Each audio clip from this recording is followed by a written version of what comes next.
which I think is funny. But I just want you to know, I think it's super great that I'll be with you all day. I can tell you're somebody who, you know, lives the job, and that's totally me. Totally. Okay, a quick question? Sure. Shut up. Is that a question? I don't like chatty, okay? I don't do chatty. I like quiet. Quiet and mean. Those are my people. What attracted you first to it? Was it the script or was it the character? I think both, actually. But in reading the script, I definitely wanted to know what she was going to do next. You know, what was going to come out of her mouth, or what bizarre action would she take in order to get her day moving forward. So I think it was a little bit of both. Was there anything with the character that you identified with right away? She's very passionate. She really loves what she loves, and she, I liked how she went about getting things done, although I'm not actually like that myself. She's a little bit the way I dream of being someday. Were there, because it's a medical show, and there have been medical shows for years on television, probably since the beginning of time of television, was there any inspiration that you had when developing this character? Not to my knowledge. You know, I never really know where stuff comes from, to be honest with you. But over a lifetime of watching documentary ER stuff, which I'm sort of obsessed with, it's sort of an odd happenstance that I end up doing this show. But I know that a lot of this stuff sort of seeps into your brain and ends up coming out in your work, but I'm never really sure exactly how. But. Well, watching all those ER shows, were you able then to do all the medical jargon easier? I think so. I'm sure it affected my ability to feel somewhat legitimate in an ER, yeah. This being a dark comedy, is it sometimes kind of hard for you to see when the comedy was emerging, or because you've got maybe a twisted sense of humor, you've got it right away? Ears don't just jump into toilets, do they?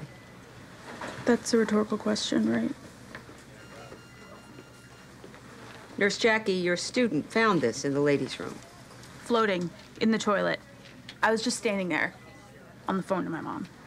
It's from that guy you treated yesterday. What guy? Actually, you were the last one to handle it, Zoe. Wait, what? I handed it to you, sweetie. She got sick. Yes, but listen, I understand it was your first day. You know what? I can handle this. Thank you. No, I have no choice but to initiate an internal investigation. I resent what you're insinuating. Why on earth would my nursing student flush a man's ear down the toilet? But I'm the one who found it. Mm-hmm. And there are firemen who set their own fires just to call them in. You know, you're not wrong. My Uncle Gary torched a hobby store. That was an insurance thing. Well, I think the humor tends to come out of, first of all, who these people are. I think some of them just sort of are funny people. And the circumstances, I think you have to find the humor in circumstances like those that take place in an emergency room. It's such heavy life and death stuff that if you aren't finding something funny about it, I don't know how you get through the day. So it's a combination of those things, but I think it's a situational type of humor. I hope it comes out as something that feels real.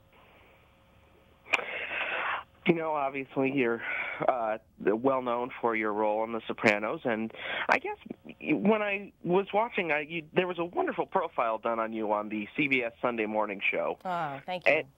And I got to know from your perspective, why do you think that show took off and became the pop culture icon that it became in our culture? I think I am so not, I don't have my finger on the pulse of why anybody does anything. So the honest answer is, I have no idea. I have no idea. I'm certainly thrilled that people liked it, but my own guess is that maybe people need to see characters that are flawed on television as opposed to, you know, rather black and white versions of what we all might be. Mm-hmm.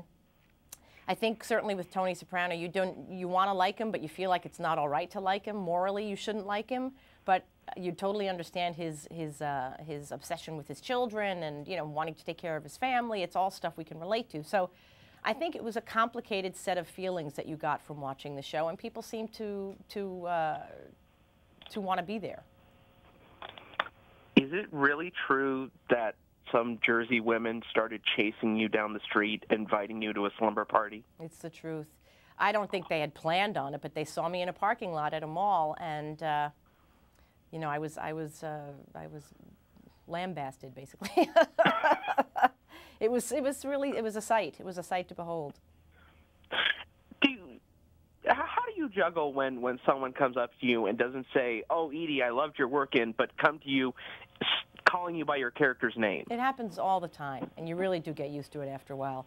I'm at the point where I look at it as a huge compliment. You know, I hope that means that they liked the character and that they really believed that she existed. So, you know, what could be greater than that? And then I get in my car and drive away as quickly as humanly possible. With Nurse Jackie, even though they've only made about 12 episodes, is there one that you particularly like yet? Like your favorite? Not really, because when we're shooting, we just keep shooting continually, so I never really know where that one ends and the other one begins, to be totally honest with you. So it feels like just a long chapter in the life of this woman, the whole season, really.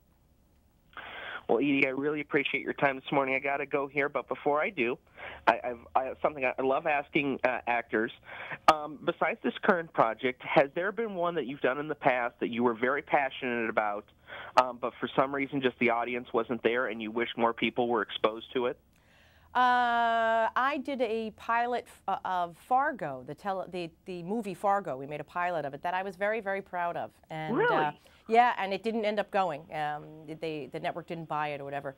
And, you know, and here it is all these years later, and I fall on my knees in gratitude that it wasn't picked up, because I wouldn't have done Sopranos or anything that's happened since then, and I would have been shooting in Minnesota, which is great, but it's cold. And so, you know, if I stay out of it, things work out beautifully.